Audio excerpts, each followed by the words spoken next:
বর্তমানে চলাফেরাটা খুবই মুশকিল, কারণ আপনি যখনই রাস্তা দিকে হাঁটবেন খুবই সতর্কতা অবলম্বন করবেন।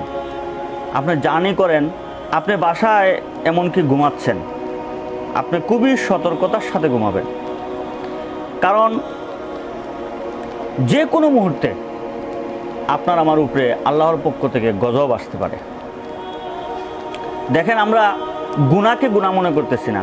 আল্লাহর হাবিব সাল্লাল্লাহু আলাইহি সাল্লাম বলেন, সাহাবায়ে কেরামরা জিজ্ঞেস করলেন, ইয়া রাসূলুল্লাহ, আখিরের জামানা আমরা কিভাবে বুঝবো?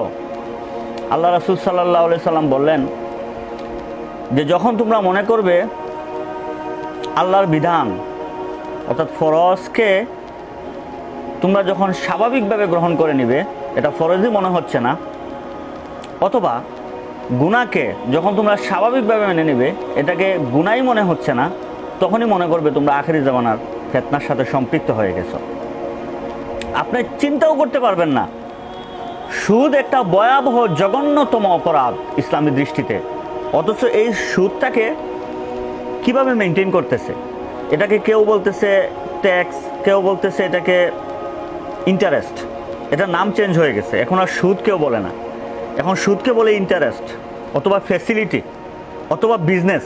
সুদটাকে বিজনেসও বলে দিচ্ছে। আপনাকে টাকা 10 লক্ষ টাকা দিচ্ছে, আপনার থেকে প্রতি মাসে মাসে একটা লাভ নিচ্ছে, কেউ জিজ্ঞেস করলে এটা বিজনেস নিচ্ছে, বিজনেস অথবা ইন্টারেস্ট। সুদ আর কেউ বলে না। এটা কিন্তু একটা জঘন্যতম অপরাধ। আপনি দেখেন পর্দার বিধান, আল্লাহর পক্ষ থেকে সরাসরি একটা বিধান, পর্দা তরককারী কবিরা গুনাহের সাথে অন্তর্ভুক্ত। এই পর্দাটাকে এখন এমনভাবে মডিফাই করা হয়েছে আধুনিকতার সাথে মিলিয়ে, যে এটা কোনো মহিলা যদি পর্দা করে তাকে বলা হয় সে সোসাইটি মেনটেন করতে পারতেছে না, সে আধুনিক শিক্ষায় শিক্ষিত না, সে সুশীল সমাজের অন্তর্ভুক্ত না, এটাই বলা হচ্ছে। পর্দাটাকে এখন আধুনিকতার ছোঁয়ায় এমনভাবে এটাকে নাম চেঞ্জ করে দেওয়া হচ্ছে।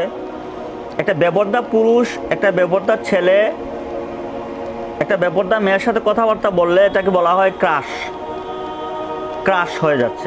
এটা আর পর্দা নেই, পর্দার বিধান নেই। একটা মহিলার মাথার চুল থেকে নিয়ে পায়ের পাতা পর্যন্ত পর্দা করা তার উপরে ফরজ। শুধু তাই নয়, তার কণ্ঠটাকেও পর্দা করতে হবে, তার দৃষ্টিটাকে পর্দা করতে হবে।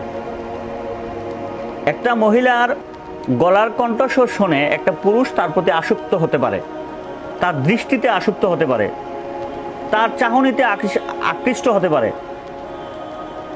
এগুলাকে কন্ট্রোল করা, এগুলাকে পর্দার অন্তর্ভুক্ত করা। আল্লাহ পাক রব্বুল আলামিন বলতেছেন যে তোমরা মহিলারা প্রয়োজন ছাড়া যেন ঘর থেকে বাইরে না হয়, সে যেন ঘরের ভিতরে রাখে, এতেই তার মঙ্গল, তার নিজের হেফাজত। কিন্তু এই যে একটা বিধানটাকে কিভাবে সরিয়ে নেওয়া হচ্ছে, আর পিছনে যে কাজগুলি করতেছে যে সংস্থাগুলি, আপনি ইউনিসেফ বলেন শিশুদের ক্ষেত্রে, অথবা নারীবাদী যে সংগঠনগুলো আছে, নারীদেরকে খুব ভালো ভালো স্লোগান দিয়ে অধিকার আদায়ের পিছনে যে তাদের একটা গভীর ষড়যন্ত্র, এটা কিন্তু আমাদের মুসলমান উম্মাহের অনেক নারীরাই এটা বুঝতে পারতেছে না। তারপরে দেখেন আপনি আরেকটি বিষয়, মদটাতে কত বড় পাপ। আল্লাহ হাবিব সাল্লাল্লাহু আলাইহি সাল্লাম বলেন, কিয়ামতের আগে মদের প্রচলন বেড়ে যাবে। মদের নামটাকে চেঞ্জ করা হয়েছে, এখন আর মদ আর কেউ বলে না। এটা সোসাইটি মেনটেন করতে ড্রিঙ্ক, এটাকে বলা হয় ড্রিঙ্ক। ড্রিঙ্ক করতেছে, মদ আর কেউ বলে না। কেউ বলে না এটা মদ খাচ্ছে, বলতেছে ড্রিঙ্ক করতেছে, ড্রিঙ্ক পান করতেছে। চেঞ্জ হয়ে গেছে, সুদ চেঞ্জ হয়েছে, পর্দাটা চেঞ্জ হয়ে গেছে, মদটাকে চেঞ্জ হয়ে গেছে। অনেক বড় বড় যে কবিরা গুণাগুলো আছে, এগুলো এমনভাবে সমাজে প্রচলন হচ্ছে, এগুলার নাম চেঞ্জ করে। আপনারা অবিশ্বাসযোগ্য হলেও সত্যি, গান বাজনার এমন প্রচলন হয়েছে যে আপনি ঘরে বসতেও পারবেন না, আপনার লাগা ফ্ল্যাটে গান বাজতেছে, আপনি অবাধ্য হলে এটা শুনতে আপনি বাধ্য। আপনার রাস্তা দিয়ে হাঁটতেছেন, আপনার দোকানের পাশে গান বাজতেছে, আপনি মসজিদে ইবাদত করতেছেন, মসজিদ যদি বাজার সংলগ্ন হয় আপনি গান শুনতেছেন, এমনকি মসজিদের ভিতরেও আপনি নামাজ পড়তেছেন, এমতো অবস্থা দেখবেন আরেকজনের মোবাইলে বলে মোবাইল অফ করতে পারে নাই, গান বেজে উঠছে। আপনার নামাজেও গান শুনতেছেন। এটাই তো ভাই কিয়ামতের লক্ষণ, এটাই তো হচ্ছে প্রচলন, এটাই বাস্তব। আপনার রাস্তা থেকে হাঁটতে পারবেন না, আপনার চোখকে হেফাজত করতে হলে আপনার চোখ বন্ধ করে হাঁটতে হবে। চোখ বন্ধ করে আপনি হেঁটে আপনি পাপ মুক্ত হতে পারতেছেন না, আপনার কানের মধ্যে মহিলাদের কণ্ঠের আওয়াজ আসতেছে। আপনি সামনে তাকান মহিলা, ডানে তাকান মহিলা, বামে তাকান মহিলা, পিছনে তাকান মহিলা, উপরের দিকে তাকান মহিলা, মহিলা মহিলা, তাও পর্দাশীল মহিলা নয়, বেপর্দা মহিলা, বিভিন্নভাবে সেজে গুজে বেরোচ্ছে পুরুষদেরকে আকৃষ্ট করার জন্য।